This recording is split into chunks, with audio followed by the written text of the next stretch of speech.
Book 18.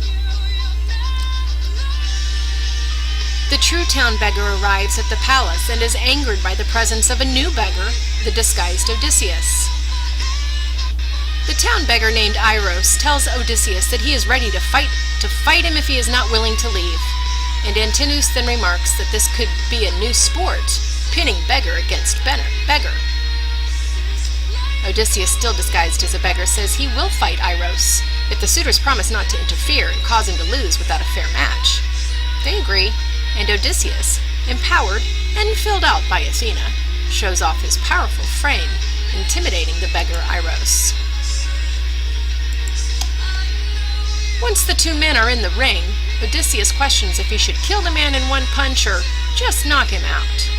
He decides to just knock Iros out, so as not to give away that he really is Odysseus. And so the beggar hits him under the ear, breaking his jawbone and downing the man in one punch. The men congratulate the beggar, Odysseus, by saying, "May Zeus and all the gods give you the dearest wishes of your heart." And Odysseus is glad of the omen when they spoke these words. Odysseus says to Amphinomus that no creature on this earth is made weaker than man. We will examine this speech in class. It says that Amphinomus was overwhelmed with bad thoughts, but still and all he, Amphinomus, did not escape death. Athena shackled him also to fall in a fight by the hands of the spear of Telemachus. Penelope is moved by Athena to go and speak to the suitors, but before she goes, she is put into a deep sleep, where Athena enhances her beauty with godly measure. And Penelope goes to speak to the men. They are thrilled, but first she speaks to Telemachus. Penelope tells Telemachus that she is proud of him for becoming more of a man than he used to be, but she criticizes him also for allowing a stranger in their home to be beaten by these men. She says that it is moments like that that will cause him to lose fame in the world. Telemachus justifies his actions by saying that the men who have taken over his house have brought bad judgment into his mind. He hopes that soon they will be broken and lying on the floors of the courtyard, just like Iros, the town beggar, who lies just outside the gate, unable to walk home after his beating. Eurymachus, one of the suitors, tells Penelope that she is more beautiful than ever, and he encourages her to pick one of the men. But Penelope is unmoved by his plea, and instead she shares with the men the message that her husband left before leaving for Troy. We will examine her speech in Book 18, Passage 2. Essentially, she tells the men that she was instructed not to marry again until Telemachus had a beard on his face and his father was no longer in need of her care. After hearing her speech, the men give Penelope more gifts for her hospitality and to obtain her hand in marriage. She also encourages them to take gifts to her father and ask permission if they are truly wanting her to make a decision. Odysseus, the beggar, is impressed that his wife has been able to accumulate so many gifts and treasures for their house.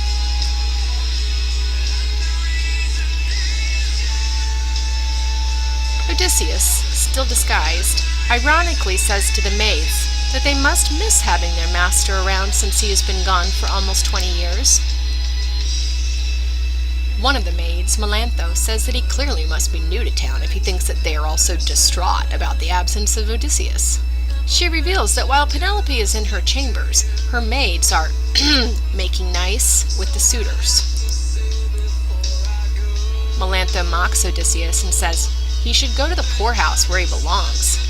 This angers the beggar Odysseus, and he threatens to tell Telemachus of her disrespect. And since Odysseus is in a hot temper, Athena decides to see if she can fire him up by encouraging the suitors to begin mocking the beggar. Eurymachus taunts Odysseus by attempting to offer him honest work on his farm outside the city that he has been away from since pursuing Penelope. Odysseus challenges Eurymachus to a battle of strength and endurance and says to him, "You are only a bully, and your temper is ungentle. You think yourself great and strong because you mix with a small society of nobodies? But if Odysseus should come back to his native land, those wide portals would give you no room to run out the door." Eurymachus is angered by what the beggar Odysseus says, and when attempting to throw a stool at the beggar, Odysseus hides behind Amphinomus, who is hid instead. The men resent the fact that they ever let a beggar come into their home and wreak so much havoc. Telemachus tells the men that they have become mad and need a good night's sleep so that they will not waste any more food and drink tomorrow. The men bite their lips, but listen to the ever-maturing Telemachus. Amphinomus encourages the men to listen to Telemachus, for he is right, and says that they should leave the beggar to Telemachus, for it is his duty as host to look after him. The men hit another glass of wine and depart for the evening.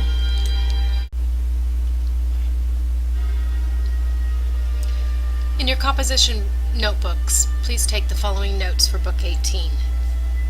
Number 1. The town beggar chooses a territorial battle with Odysseus, and Odysseus breaks his jaw with one punch. Number 2. Penelope goes before the men and chides Telemachus for allowing a stranger to be beaten in their own home. Telemachus has the maturity to speak forcefully back to his mother. Number 3. Penelope shares with the suitors the message of Odysseus 20 years earlier. She is to marry when Telemachus finally has a beard upon his face, and this has come to pass.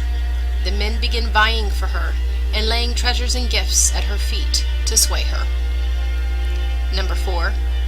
Odysseus speaks to the maids and learns of their disloyalty to Penelope as they cavort and entertain the suitors. And the suitors are challenged by the beggar Odysseus, and Telemachus steps in and tells him to go to sleep on it. The men see wisdom in his words for the first time.